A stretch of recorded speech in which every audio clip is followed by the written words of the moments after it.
penonton. Ekspor minyak Arab Saudi mencapai 30 miliar US dollar atau setara dengan 438 triliun rupiah per Maret 2022. Angka ini menjadi yang tertinggi dalam 6 tahun terakhir setelah kenaikan harga dibarengi oleh peningkatan produksi dan dampak perang Ukraina dan Rusia. Pendapatan yang lebih tinggi tersebut membuat kerajaan mencatatkan surplus anggaran sebesar 57,5 miliar rial atau setara dengan 224 triliun rupiah antara Januari dan Maret 2022 pada pembukuan keuangan mereka. Arab Saudi menjadi salah satu negara dengan kekuatan ekonomi yang besar dengan pertumbuhan tercepat di dunia tahun 2022. OPEC Plus juga sangat berperan dalam pertumbuhan ekspor minyak.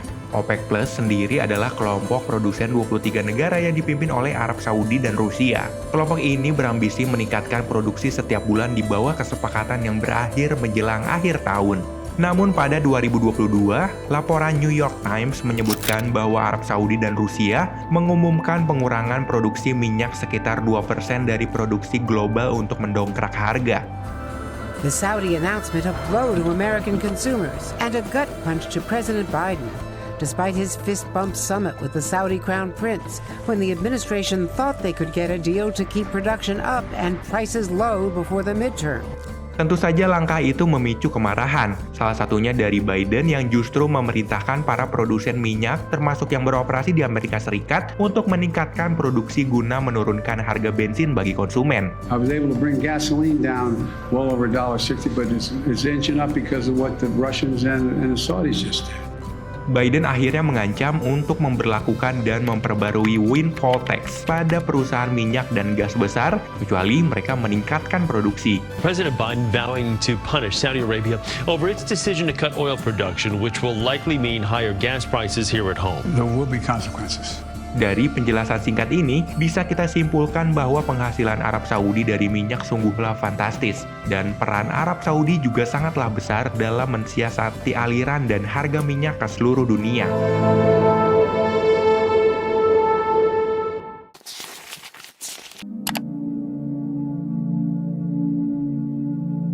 Arab Saudi memiliki sekitar 266 lebih miliar barel cadangan minyak pada tahun 2016. Dengan angka ini, menjadikan Arab Saudi di peringkat kedua di dunia dan menyumbang sekitar 16,2 dari total cadangan minyak dunia. Pada tingkat konsumsi saat ini, diperkirakan sisa minyak yang ada di Arab Saudi cukup hingga 221 tahun mendatang.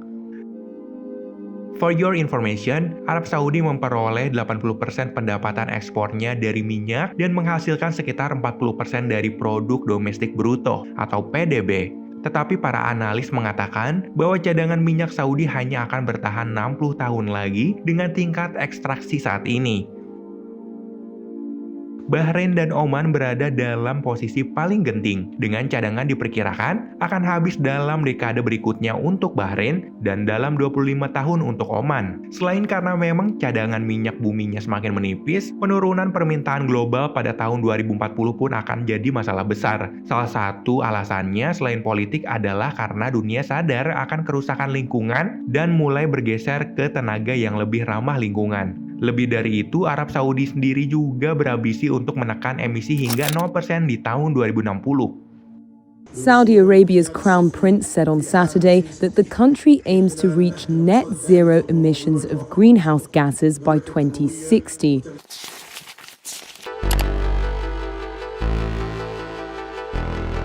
Negara-negara Teluk, terutama Arab, memang memproduksi barang dan jasa lain, terutama untuk konsumsi domestik. Produk-produk itu termasuk produk pertanian, manufaktur, dan layanan bisnis.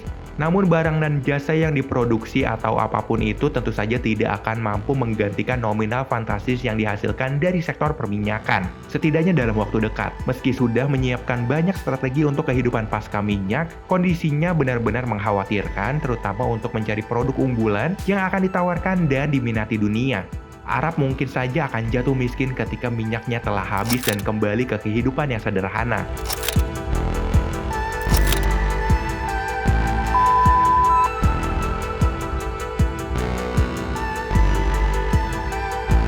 إلى 2025 التي تمثل مرتكزا رئيسيا في تحقيق طموحات وطننا الغالي نحو النمو الاقتصادي ورفع جودة الحياة وتحقيق مفهوم التنمية الشاملة والمستدامة في مختلف القطاعات التقليدية والحديثة. يمضي صندوق الاستثمارات العامة بخطوات ثابتة ليكون أحد أكبر صناديق الثروة السيادية حول العالم بحلول 2030 بتنمية الاقتصاد الوطني وتحقيق الاستدامة المالية والتنموية الشاملة، مرسخة بذلك مكانته ضمن دوائر المال والأعمال العالمية لكي يكون الشريك المفضل عالميا.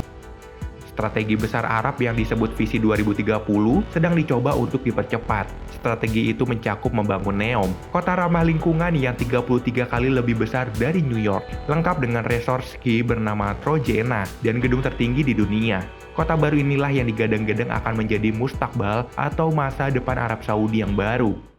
NEOM. Massive size, 170 kilometers. No cars, no roads. Journey to new heights. A unique global destination driven by cutting-edge technology in NEOM. This is Trojena. Breathtaking architecture and innovative engineering ascend to a vertical village, a portal connecting the digital and the physical. The seasonal climate provides a multitude of high-altitude adventures in the Arabian Peninsula with the region's first outdoor ski experience. Strategi lainnya mencakup pengefektifan pelayanan pemerintah dan meningkatkan wisata religi. Namun rasa-rasanya itu pun masih sulit untuk benar-benar menjadikannya produk utama walaupun Arab mengumumkan bahwa sektor non-migas telah tumbuh 29% selama 3 bulan pertama di tahun lalu. Peringkat Arab Saudi pada Indeks Pengembangan Perjalanan dan Pariwisata 2 tahunan Forum Ekonomi Dunia juga meningkat. Dibandingkan tahun 2019, Arab berada di peringkat ke-69 dunia, sedangkan pada 2021 naik menjadi peringkat ke-33 dunia. Angka ini menjadi angin segar bagi Arab Saudi untuk mencari produk unggulan yang akan digaungkan kepada dunia di era pasca minyak. Mungkin memang tidak sebesar penghasilan dari minyak, tapi setidaknya ini akan menjadi harapan. Memang terlalu dini juga untuk mengatakan bahwa Arab Saudi akan kesulitan dan kemudian jatuh miskin ketika kehabisan kandungan minyak mentah karena mungkin saja Visi 2030 akan sukses besar, terutama jika membicarakan tentang NEOM, sebuah kota yang mungkin bisa menopang negara di masa mendatang. Arab Saudi memang sangat mungkin menyelesaikan proyek-proyek di skema Visi 2030, apalagi mereka didanai oleh pemerintah yang mendapat keuntungan dari harga minyak yang tinggi. Akan tetapi, Arab tetap membutuhkan investasi dan teknologi asing untuk mencapainya. Hanya saja, hal itu belum terwujud karena mungkin salah satu alasannya adalah reputasi Arab sendiri karena kasus kematian jurnalis Jamal Khashoggi, Perang Yaman, dan lain-lain. A U.S. intelligence report has concluded that Saudi Crown Prince Mohammed bin Salman personally approved the murder of the exiled journalist Jamal Khashoggi in 2018. Did you order the murder of Jamal Khashoggi? Absolutely not. This was a heinous crime. But I take full responsibility as a leader in Saudi Arabia. Jelas bahwa semua ini tidak akan mudah karena banyak kegiatan non-minyak sebenarnya ditopang oleh uang dari minyak. Arab pasti akan jatuh miskin jika mereka kehabisan minyak dalam 10 tahun terakhir. Tapi data yang telah disampaikan sebelumnya bahwa mereka akan kehabisan minyak dalam 221 tahun mendatang. Mereka akan memiliki cukup waktu untuk mengembangkan banyak sektor non-migas, terutama dalam hal energi terbarukan, khususnya energi matahari karena Arab Saudi mendapatkan begitu banyak sinar matahari sepanjang tahun yang sangat cukup untuk memenuhi permintaan energi lokal dan kemudian menjual sisa energi itu ke seluruh dunia.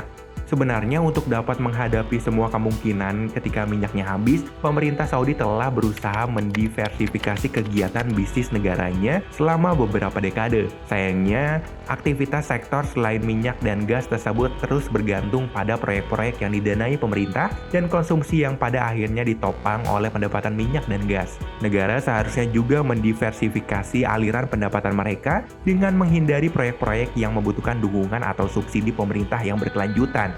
Jadi kesimpulannya, Arab kemungkinan besar tidak akan jatuh miskin karena sedari dini sudah dipikirkan bagaimana strategi untuk menjalani kehidupan pasca minyak. Mereka juga berinvestasi besar-besaran akan hal itu.